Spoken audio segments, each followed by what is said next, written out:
Assalamu alaykum qarindoshlar, qanday ahvolinglar? Men Amerikadan doktor Mehmet deyman. Men bugun shu insonlarning xijil va nomus tuyg'usi to'g'risida qisqacha bir leksiya so'zlab o'tmoqchi.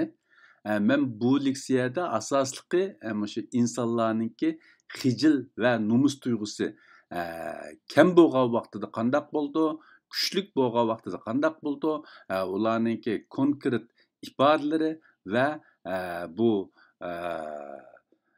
xijil insonlarning xijil va nomus tuyg'usiningki kam bo'lishi yoki uningga to'sqinlik qiladigan omillarning nima ekanligi to'g'risida qisqacha to'xtalib o'taman.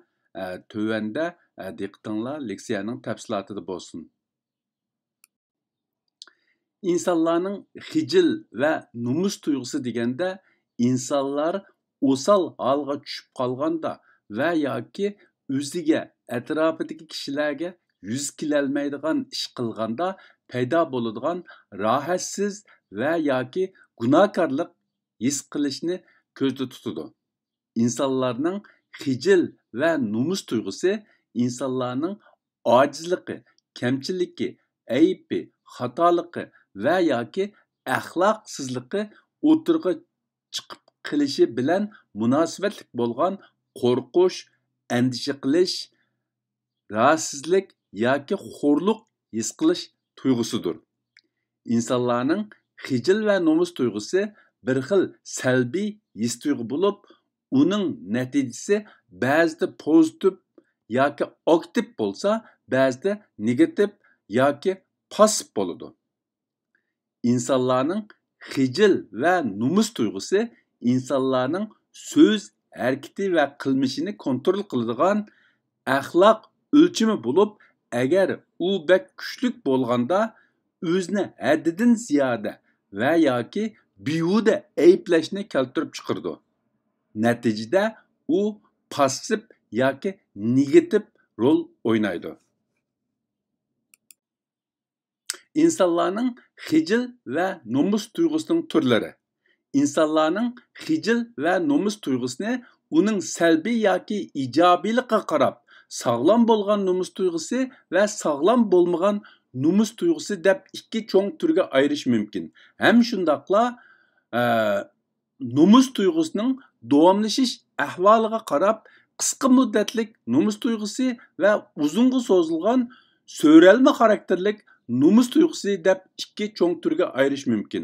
Uningdan boshqa nomus tuyg'usining paydo bo'lish sabablariga qarab yana tövəndikidek turlarga ayirish mumkin. Birinchi, haqoratlanish bilan munosabatlik nomus tuyg'usi.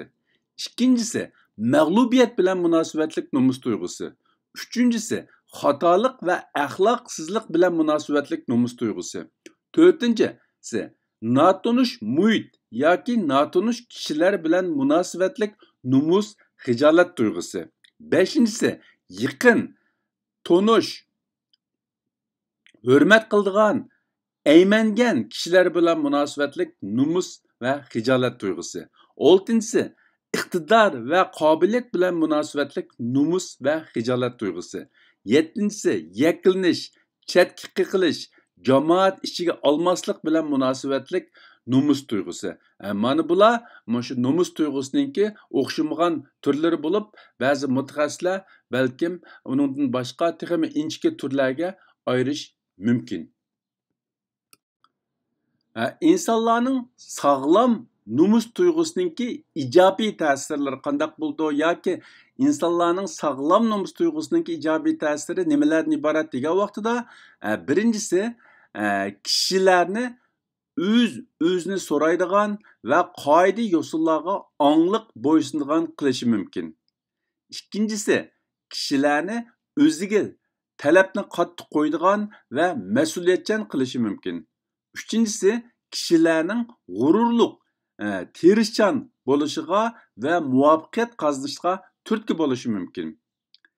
To'rtinchisi, kishilarning sharaf tuyg'usini kuchlantirishi mumkin. Beshinchisi, kishilarni kiyim-kechaklari, yurish turishi, so'z, harakati va qilmishiga ongliq holda diqqat qilishga undishi mumkin. Oltinchisi, kishilarni qonun tuzumga ongliq bo'ysunadigan qilishi mumkin. Yettinchisi, kishilarni samimiy, yolg'on gap qilmaydigan, va'dasi turadigan bo'lishga undishi mumkin. 8-si kishilarning jamiyatga to'p qo'shishiga, jamoatdan qolmaslikqa turtki bo'lishi mumkin. 9-si kishilarning jamoat ichidagi hurmatining tiklanishiga turtki bo'lishi mumkin. Mana bular shu insonlarning sog'lom nomus tuyg'usi natijasida kelib chiqadigan pozitiv oqibatlar. Yani insonlarda sog'lom nomus tuyg'usi bo'lgan vaqtida kishilar har jihatdan yaxshi tarafga taraqqiy qilishi mumkin. Bundaqda insonlarning sog'lom bo'lmagan nomus tuyg'usiningki salbiy ta'sirlari nimadan iborat yoki insonlarda sog'lom bo'lmagan nomus tuyg'usi bo'lgan vaqtida qandoq oqibatlar kelib chiqadi degan vaqtida, birinchisi kishilarni kamtuk yoki o'zida masala bordek his qildirishi mumkin.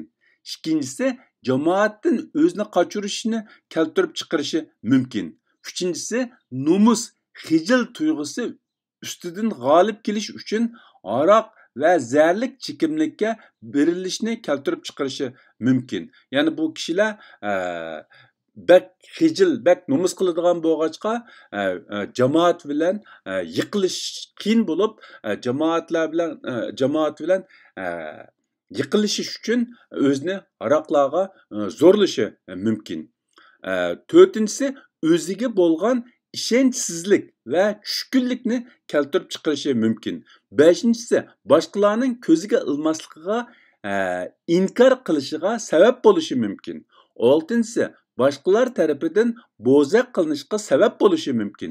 Yettinchisi insonlarni bek tortinchoq qilib o'z iqtidorini namoyon qilishdan to'sib qo'yishi mumkin.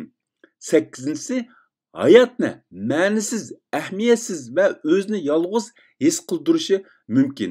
9-si o'zini to'van ko'rishni keltirib chiqarishi mumkin.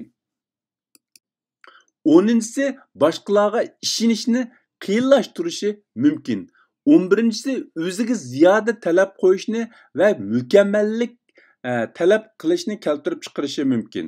12-si boshqalarning maqtishiga erishish yoki boshqalarni xushal qilish uchun o'zini haddidan ziyoda majbur qildigan qilib qo'yishi mumkin. Yani ba'zi ishlar boshqalarni xush qilish uchun o'zini ba'zi ishlarga majbur qildigan ahvolni keltirib chiqarishi mumkin.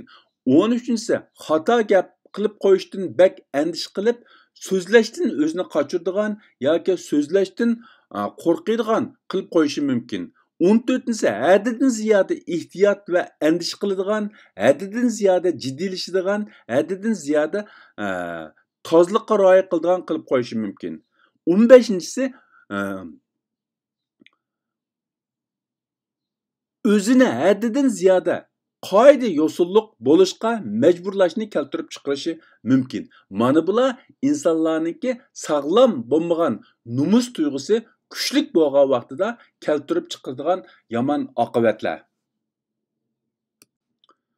Undaqda insonlarning sog'lom nomus va xijil tuyg'usi kam bo'lgan vaqtida nima oqibat kelib chiqadi degan vaqtida shu sog'lom nomus qilish, xijil qilish tuyg'usi kam bo'lgan insonlarda tuvandagidek oqibatlar kelib chiqishi mumkin. Birinchisi insoniy axloq o'lchamlariga hurmat qilmasligi va bo'ysunmasligi mumkin. Ikkinchisi har qanday yomon ishdan tap tortmaydigan bo'lishi mumkin. Üçüncüsü boshqalarga tuhmat qilish, boshqalarni xohlagancha haqoratlashi mumkin. To'rtinchisi g'urursiz, samimiyatsiz, aldamchi bo'lishi, yolg'on gapni to'la qiladigan bo'lishi mumkin. Beshinchisi sharaf tuyg'usi kam bo'lishi, boshqalarning haqqini yeyishdan yonmasligi mumkin. Oltinchisi kiyim-kechaklari, yurish turishi, so'z harakati va boshqa qilmishlarga diqqat qilmasligi yoki e'tibor bermasligi mumkin. 7-si har xil qonunsiz ishlarni qilishdan yonmasligi mumkin. 8-si o'z manfaat uchun urug' tuqqanlarga, do'st birodarlarga va xulim xushlarga ihonat va xiyonat qilishi, ularni setishi mumkin. Mana bular insonlarning sog'lom nomus ve xijil tuyg'usi kam bo'lgan vaqtida kelib chiqadigan oqibatlar yoki shu sog'lom nomus ve xijil tuyg'usi kam bo'lgan insonlarda ifodalanadigan ahvollar. Undaqda bu insonlarning sog'lom nomus tuyg'usiga ta'sir ko'rsatadigan omillar nimalardan iborat yoki qandoq omillar insonlarning sog'lom nomus va xijil tuyg'usiga ta'sir ko'rsatadi degan vaqtida birinchisi bolalik davrini urush jidal, til ahonat, shaxsiyatchilik, yolg'onchilik, soxtapazlik, oldamchilik, samimiyatsizlik to'lgan muhitda o'tkazganda insonlarning psixikasi ig'ir darajada salbiy ta'sirga uchrab, ularning nomus qilish tuyg'usi qalaymaqon bo'lishi mumkin. İkincisi, davomliq boshqalar tarafidan kamsitilishga, inkor qilishga, haqoratlashga duch kelgan vaqtida insonlarning bu sog'lom nomus va xijil tuyg'usi ta'sirga uchrashi mumkin. Uchinchisi, davomliq boshqalar tarafidan aldangan, chetqi qilgan, xo'rlangan va bo'zaq qilingan vaqtidami ularning nomus va xijil tuyg'usi ojizlab, nomus qilmaydigan, xijil bo'lmaydigan bo'lishi mumkin. To'rtinchisi, boshqalar tarafidan hech narsaga yaramas, keraksiz va gunohkor his qildirilib, kimligi, g'ururi, iftixori va insonligi vayron qilingan vaqtidami ularning nomus va xijil tuyg'usi yo'qolib ketishi mumkin. Beshinchisi, o'ziga ulgi bo'lg'idak, faxrlangidak, aymangidak va o'ziga qimmat bergidak odam bo'lmagan vaqtida bu xil muhitdagi cho'ng bo'lganlarmi shu hech narsadan xijilolmaydigan, nomus qilmaydigan bo'lishi mumkin. Oltinchisi, jamiyatning axloq fazilat o'lchami ig'ir darajada buzilganda yoki tahdidga uchragan vaqtidami kishilarning nomus va xijil tuyg'usi ojizlab ketishi mumkin. Yettinchisi, axloq tarbiyasi kam bo'lgan vaqtda va yashashning ahamiyatini to'g'ri tonib yetmagan vaqtidami kishilarning bu xijil bo'lish va nomus qilish tuyg'usi ojizlab ketishi mumkin. Undaqda bu insonlarning sog'lom nomus tuyg'usini qandoq yetildirish mumkin yoki qandoq qilgan vaqtida bu insonlarningki sog'lom nomus qilish, xijil bo'lish tuyg'usini kuchlantirgil bo'ldi degan vaqtida birinchisi bolalarning o'sib yetilishi uchun inoq va sog'lom muhit barpo qilish kerak. Ikkinchisi bolalarga axloq tarbiyasini kuchaytirish bilan birga ota-ona yaxshi ulgu bo'lish kerak. Uchinchisi bolalarning g'urur iftixoriga hurmat qilish, hargiz ularni kichik ko'rib, ularning g'ururini sundirmaslik, ularning adolat va haqqoniyat tuyg'usini yetiltirishga yordam berish kerak. To'rtinchisi bolalarga samimiy rostchil bo'lish, yolg'on gap qilmaslik, bolalarga bergan va'dasida turish kerak. Beshinchisi bolalarning o'z kimligi, o'z qimmati va o'z obrazini sog'lom yetildirishga yordam berish kerak. Oltinchisi boshqalarni xohlagancha inkor qilish, g'ururini sundirish va haqoratlashdan saqlanish kerak. Yettinchisi jamiyatning axloq fazilat o'lchimini yuqori ko'tarish va har bir inson axloqiy prinsiplarga o'zligidan rioya qilish. Bu shu insonlarningki xijil, sog'lom xijil bo'lish va nomus qilish tuyg'ularini yetildirishda nihoyatda muhim omillarning birisi. 8-si yashashning ahamiyati va o'z mas'uliyatini to'g'ri tonib yetish kerak. Mana bular orqali biz insonlarning sog'lom nomus tuyg'usini yetildira olishimiz mumkin.